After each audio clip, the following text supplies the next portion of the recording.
Chapter 41, Mob. Half a mile away, a search party returns from the desert. They didn't find Emby. Instead, they found 5 unmarked graves behind a distant outcropping of rocks. In a few short minutes, word spreads through the ranks like flames in a steady wind. The Goldens have been found, and apparently they weren't so golden after all. Someone suggests that the Admiral did it himself. The suggestion becomes a rumor, and the rumor quickly becomes accepted as fact. The Admiral killed his own. He's everything Roland says he is. And hey, where is Roland? He's missing too? So is Connor. What has the Admiral done to them? A mob of unwinds with 100 reasons to be angry have all simultaneously found one more, and that's all it takes to push them over the edge. The mob storms toward the Admiral's jet, picking up more and more kids along the way.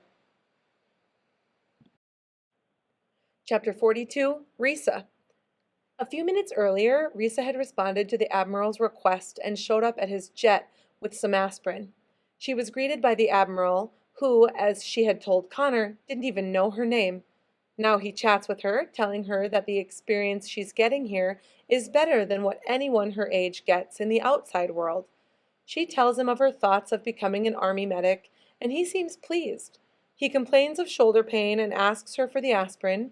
She gives it to him, but just to be on the safe side, she checks his blood pressure, and he applauds her for being so thorough. There's some sort of commotion outside that makes it hard for her to focus on taking the Admiral's blood pressure. Commotion is not usual here. Whatever it is, Risa suspects it will end with bandages and ice packs for someone. Her work is never done. Chapter 43, Mob. Furious kids begin to arrive at the Admiral's jet. Get him out! Get him out! Pull him out! They climb the steel steps. The hatch is open, but just a crack. Risa looks out at the wave of mayhem like a human tsunami pounding toward her. He's got a girl in there with him! The first of the kids reaches the top of the stairs and heaves the hatch open, only to be met by Risa and a brutal punch to the jaw. It sends him tumbling over the side and to the ground, but there's more where he came from. Don't let her close that door! The second kid is met by an aerosol burst of Bactine right to his eyes. The pain is excruciating. He stumbles backward into the other kids coming up the stairs, and they tumble like dominoes. Risa grabs the hatch, swings it closed, and seals it from inside. Kids are on the wings now, finding every piece of loose metal and prying it up. It's amazing how much of a plane can be shredded by bare-handed fury. Break the windows! Pull them out! Kids on the ground throw rocks that hit their comrades as often as they hit the jet. On the inside, it sounds like a hailstorm. The Admiral blanches at the scene outside the windows. His heart races, his shoulder and arm ache. How did this happen? How did I let this happen? The barrage of stones batters the fuselage, but nothing breaks the armored steel. Nothing cracks the bulletproof glass of the former Air Force One.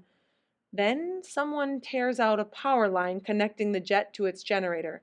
The lights go out, the air conditioning shuts down, and the entire jet quickly begins to bake in the broiling sun. Chapter 44, Connor. You murdered Amp, Jeeves, and the rest of the Goldens.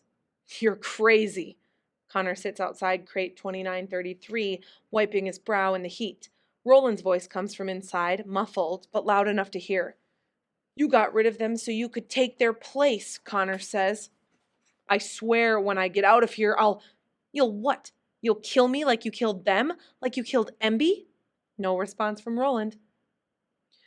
I said I'd make you a deal, says Connor, and I will. If you confess, I'll make sure the Admiral spares your life.